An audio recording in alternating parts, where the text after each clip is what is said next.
খুশি হইয়া যে মাত্র ডাক দিয়ে বলে, হাই হাই, এই কথা কারো কাছে বইল না। আমাদের বাপ দাদার ধর্মের উপরে আঘাত করিয়াছে। বাপ দাদার ধর্মের লোকগুলো একটা একটা করে কেমন যেন তার পথে নিয়ে যাচ্ছে। এর চিকিৎসা যদি তুমি করে দিতে পারো, তাহলে এর বিনিময়ে তুমি কি চাও, আমি সব দিতে প্রস্তুত। আবু জেহেল দৌড়াইয়া গিয়া সহযোগী ব্যক্তিদের বাসায় গিয়া সুন্দর করে ডাক দিয়ে বলে, শোনো রে, এমন একটা ব্যক্তিরে পাইছি, মুহাম্মদ যা তেলাওয়াত করে তা হইলে ওরে ভূত ছোঁয়ার হইছে, নাউযুবিল্লাহি মিন যালিক। এবার ভূত ছোঁয়ার হইছে, এই চিকিৎসা করার জন্য একটা লোক পাইছি, টাকা পয়সা যা দেওয়া লাগবে দিব, কিন্তু এই চিকিৎসায় যদিও ভালো হইয়া যায়, তা হইলে তো আমাদের ধর্মের লোকগুলো সেদিকে নিতে পারবে না। এই কথা বলার পরে চিন্তা করলেন, কথা তো সুন্দর, অত্যন্ত সুন্দর। এই জন্য এবার জামাত একেবারে সুপার পাওয়ার ব্যক্তিদের পক্ষ থেকে অনুমতি প্রাপ্ত হইলেন। উৎপা সাহেবা বড় বড় লিডার যারা আছে, এদের থেকে অনুমতি প্রাপ্ত হইলেন কি করার জন্য, চিকিৎসা করবে। কাকে? মুহাম্মদ সাল্লাল্লাহু আলাইহি ওয়াসাল্লাম। আরে তুমি কাকে চিকিৎসা করার জন্য আসো, একটু দেরি করো।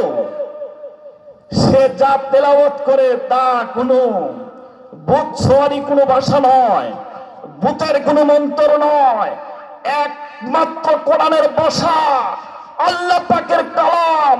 তুমি জামাত কেন, তোমার চেয়ে শক্ত মাস্তানকে অধপতনের অতলদাস থেকে মুক্ত করে মানবতার শীর্ষে নিয়ে এসেছে সেই কোরআন। এবার জামাত অত্যন্ত খুশি, চিকিৎসা করলেও কিছু টাকা পাইব, বড় বড় লিডারদের কাছেও আমার সুনাম থেকে যাবে। উতবা সাইবা আবু জাহেল প্রমুখ নেতাদের পক্ষ থেকে যখন অনুমতি প্রাপ্ত হইলেন, হওয়ার পরে এবার আমার নবীর কাছে আইয়া যায়। নবী করিম সাল্লাল্লাহু আলাইহি ওয়াসাল্লামের কাছে যাইয়া সুন্দর করে ডাক দিয়ে বলে, ইয়া মুহাম্মদ। নবী করিম সাল্লাল্লাহু আলাইহি ওয়াসাল্লাম আমার মুখ উঠাইয়া উত্তর দেয়, আনা, বলেন না, হা মুহাম্মদ, আমি মুহাম্মদ।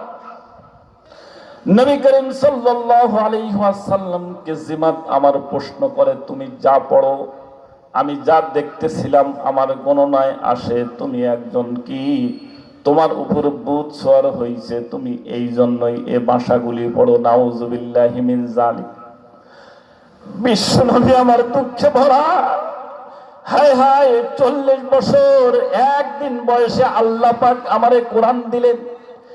এতদিন পর্যন্ত কোনো আমার শত্রু ছিল না, একমাত্র আমার ঘরের স্ত্রী, তার নাম ছিল খাদিজাতুল কুবরা রাদিয়াল্লাহু তাআলা আনহা। আমি তারে বিবাহ করলাম 40 বছর বয়সে, বয়স্ক একজন বিধবার বিবাহ করলাম। যখন ইসলামের দাওয়াত নিয়ে প্রান্তরে যাই, ওই গাড়ে হেরার গুহায় যখন বসে বসে আল্লাহ পাকের ধ্যান করি, আমার কাছে খাবার দেওয়ার মতো কেউ নাই, একমাত্র স্ত্রী আমার ভালোবাসায় গোপনে গিয়া সে আমারে খানা দিত, সে আমারে খাবার দিত। একদিন যখন জিব্রাইল আসলেন, জিব্রাইল এসে যখন আমাকে সুন্দর করে বললেন, ইকরা, তুমি পড়ো। আমি উত্তর দিলাম, মা আনা বিকারিন, আমি তো পড়তে জানি না। আবার জিব্রাইল সুন্দর ভাষায় বললেন, ইকরা। আমি বললাম, মা আনা বিকারিন, আমি তো পড়তে জানি না। আবার বললেন, ইকরা, তুমি পড়ো। আমিও আবার বললাম, পড়তে জানি না। এইভাবে যখন আমি বললাম আমি পড়বো, তো কি পড়বো, জিব্রাইল আমারে সুন্দর করে শুনাইয়া দিলেন, তুমি কি পড়বা, ইকরা বিসমি রাব্বিকাল্লাযী খালাক, খালাকাল ইনসানা মিন আলাক, ইকরা ওয়া রাব্বুকাল আকরাম আল্লাযী আল্লামা বিল কলম আল্লামাল ইনসানা মা লাম ইয়ালাম। এই সুন্দর আয়াতগুলি যখন আমারে সে শুনাইলেন, আমি ভীতস্ত্রন্ত, আমি কারে গিয়ে বলবো। আমি এই গাড়ে হেরাই কোরআন পাওয়ার পরে গিয়া আমি চিন্তা করলাম, এই সমাজের ভিতরে সবচাইতে সুন্দর মুভমেন্টের মন মানসিকতার লোক হলো হযরত আবু বকর সিদ্দিক রাদিয়াল্লাহু তাআলা আনহু। এই জন্যই আল্লাহ পাক নিজেই বলেন, আমি সকল মানুষের ঋণ পরিশোধ করে দিয়েছি, কিন্তু একমাত্র আবু বকরের ঋণ পরিশোধ করতে পারি নাই। আল্লাহ পাক কোরআনে আবু বকরের সুন্দর করে আবু বকরকে সান্ত্বনা দেওয়ার কথা বলেন। কি বলেন? ওয়ালা সাউফা ইয়ারযা, আল্লাহর রাসূল সাল্লাল্লাহু আলাইহি ওয়াসাল্লাম তোমার ঋণ পরিশোধ করতে পারে নাই, আমি করে দিব। সুবহানাল্লাহ, রাজি করে দিব। ওয়া সায়ুজান্নাবুহাল আতকা الذي يؤتي ماله يتزكى وما لأحد عنده من نعمة تجزى إلا ابتغاء وجه ربه الأعلى ولسوف يرضى। কোরআনের এই আয়াতগুলো যেন আবু বকরের মুখের দিকে তাকাইয়া আমার আল্লাহ পাক কি করতেছিলেন, বলতেছিলেন সুবহানাল্লাহ। এই গুণগুলো আবু বকরের মতো ছিল, আবু বকরের মধ্যে ছিল। আল্লাহ পাক আবু বকরের মুখের দিকে তাকাইয়া কোরআনের কি করতেন, আয়াত অবতীর্ণ করতেন। এই জন্যই সারা উম্মতের নেক আমল এক পাল্লায় উঠানো হবে। হযরত আবু বকর সিদ্দিক রাদিয়াল্লাহু তাআলা আনহুর নেক আমলগুলি অপর পাল্লায় উঠানোর পরে দেখবেন আল্লাহ পাক হযরত আবু বকরের নেকির পাল্লা বার করে দিবেন। সুবহানাল্লাহ।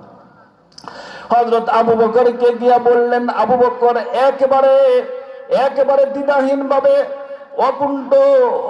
অকুণ্ঠ একেবারে কোনো সন্দেহান ছাড়া একেবারে আল্লাহ পাকের রসুলের কথাকে স্বীকার করে নিলেন, নবুয়তকে তাসলিম করে নিলেন। এরপরে চিন্তা করলেন, এই তো আমি একজন শিক্ষক তৈরি করলাম, আর একজন শিক্ষিকা তো তৈরি করার দরকার। এই জন্য নবী আমার ঘরের স্ত্রী খাদিজারে সুন্দর করে ডাক দিলেন। খাদিজা আমার সুন্দর ডাক শোনার পরে বললেন, না, এত বয়সের বিধবা, 40 বছর বয়সে আমি আপনার বিবাহ করেছিলাম, সবকিছু আমি আপনার জন্য উৎসর্গ করেছি। মক্কার জমিনের আমার বান্ধবীরা পর্যন্ত, দোনাট্য ফ্যামিলির সকল মানুষের অভিযোগ এক কথা ছিল, ও খাদিজা তুমি 40 বছর বয়সে বিবাহ করলা ঠিক, কিন্তু এমন একজন ছোট্ট মানুষকে বিবাহ করলা কিসের জন্য? আর করলা তো করলাই সমাজে এমন একটা সন্তানকে তুমি চয়েস করলা যার বাবাও নাই, মাও নাই, সম্পদও নাই। আমি সকল ধনাঢ্য ফ্যামিলির লোকদেরকে দাওয়াত করে, আমি আমার বান্ধবীদেরকে দাওয়াত করে সুন্দর করে ভোজনের ব্যবস্থা নিয়েছিলাম। সেখানে আমি বলেছিলাম তোমাদের অভিযোগ কি?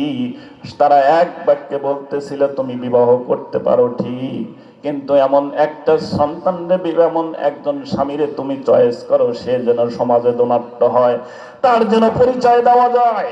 কারে বিবাহ করলা, কারে বিবাহ করলা, কারে বিবাহ করলা, সে তো ধনাঢ্য কোনো ব্যক্তি নয়, এরপরেও মাও নাই, বাবাও নাই, সম্পদেও একেবারে হারা। এই সময় খাদিজাতুল কুবরা রাদিয়াল্লাহু তাআলা আনহা আমার সকলের সামনে সকল সম্পদের চাবি আমার নবীর হাতে উঠাইয়া দিলেন। সুবহানাল্লাহ। সকল চাবিগুলি যখন নবীর হাতে উঠাইয়া দিয়া উপস্থিত সকলকেই বলতেছিলেন, দেখো আমার যত সম্পদ আছে সব সম্পদের মালিক যখন আমি এর বানাইয়া দিলাম, যার বাবাও নাই, মাও নাই, সে এখন তো সম্পদশালী হইল, আর কি কোনো অভিযোগ তোমাদের আসেনি? এমন কোরবানি আমি আপনার জন্য করেছি, আপনি এখন বীতশ্রান্ত কেন? আপনি এখন বীতশ্রান্ত কেন? নবী আমার খাদিজারে ডাক দিয়ে বললেন, খাদিজা গো, কি কারণে বীতশ্রান্ত?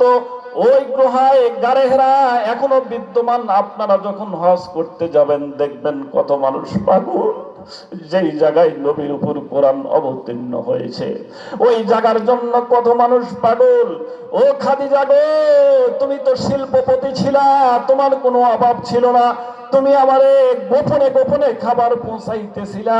সেই ঘরেই জিবরাইল আসলো, আসার পরে দিয়ে আমারে শোনাইল, ইকরা বিসমি রাব্বিকাল্লাযী খালাক, খালাকাল ইনসানা মিন আলাক, ইকরা ওয়া রাব্বুকাল আকরাম আল্লাযী আল্লামা বিল কলাম, আল্লামাল ইনসানা মা লাম ইয়ালাম। এই কথা পাওয়ার পরেই আমি বিতশ্রান্ত। খাদিজাতুল কুবরা রাদিয়াল্লাহু তাআলা আনহা আমার নবীরে ধরে বললেন, কাল্লা ওয়াল্লাহি লা ইয়াখফিকাল্লাহু আবাদা ইয়া রাসূলুল্লাহ, ইয়া হাবিবাল্লাহ, মানুষদের মধ্যে আপনি হইলেন শ্রেষ্ঠ, নবীদের মধ্যে হইলেন আপনি অত্যন্ত মহানবী, অনেক দামি। আপনার চেয়ে দামি মানুষ আল্লাহ পাক তৈরি করেন নাই। না, আল্লাহ আপনার কোনো ক্ষতি করবে না। আপনি কেন বীতশ্রান্ত? এদিকে আবু বকরকে তৈরি করলেন। আমার ঘরের ভিতর থেকে খাদিজাতুল কুবরাকে তৈরি করে একজনকে শিক্ষক আর একজনকে শিক্ষিকা তৈরি করে জাতির মধ্যে ছেড়ে দিলেন। কে ছেড়ে দিলেন? বিশ্বনবী মুহাম্মদ আরব সাল্লাল্লাহু আলাইহি ওয়াসাল্লাম। আরে মুসলমান, কথা কোথায় রেখে আসছি? জামাত এবার চলে আসলেন। কোথায় চলে আসলেন? কথা ভুলবেন না, কিন্তু নবীর কাছে চলে আসলেন। নবীকে যখন জামাত ডাক দেয়, নবীর বাবু নাই, মাও নাই, এতিমের মতো দুই চোখ উঠাইয়া জিমাদের দিকে তাকায়। কিসের কারণে? এমনি তো সকলেই আমার শত্রু, শুধু নবুয়তের দায়িত্ব আদায়ের ক্ষেত্রে আমার সাথে শত্রু হয়ে গেছে। কোথায় থেকে বা কি আসলো? কি বীতশ্রান্ত আওয়াজ! ইয়া মুহাম্মদ সুন্দর করে ডাক দিছে, কিন্তু আমার নবী দু চোখ তুলেই যখন জেমাদের দিকে তাকায়, যেমন আমার নবীর ডাক দে বলে, শোনো, তুমি যেই কথাগুলি পাঠ করো, পড়ো, এটা আমি যা গণনায় পাইলাম তোমার উপর বুঝছোয়ার হয়েছি। নাউযুবিল্লাহি মিন যালিক। নবী করিম সাল্লাল্লাহু আলাইহি ওয়াসাল্লাম আমার সুন্দর করে ডাক দিলেন। কারে ডাক দিলেন? জামাতরে ডাক দিয়ে বললেন, ও জামাত মহোদয়, একেবারে প্রসিদ্ধ জাদুকর তুমি, কোথায় থেকে আসছো? বলে, এমন থেকে আসছো আমি চিনি না তোমারে, তবে হ্যাঁ, আমার মুখ নিষিদ্ধ কথাগুলো আমার পক্ষ থেকে নয়। লাইসা হাযা কালামুল বাশার, এটা মানুষ রচিত কোনো শব্দ নয়, আমার বানানো কোনো শব্দ নয়। আমি তো আগের থেকেই অশিক্ষিত, শিক্ষা বলতে আমার কাছে কিছু নাই। শিক্ষা যা দিবেন তিনি হলেন আমার মহান রব। জামাত এবার সুন্দর করে নবীর আমার ডাক শুনলেন।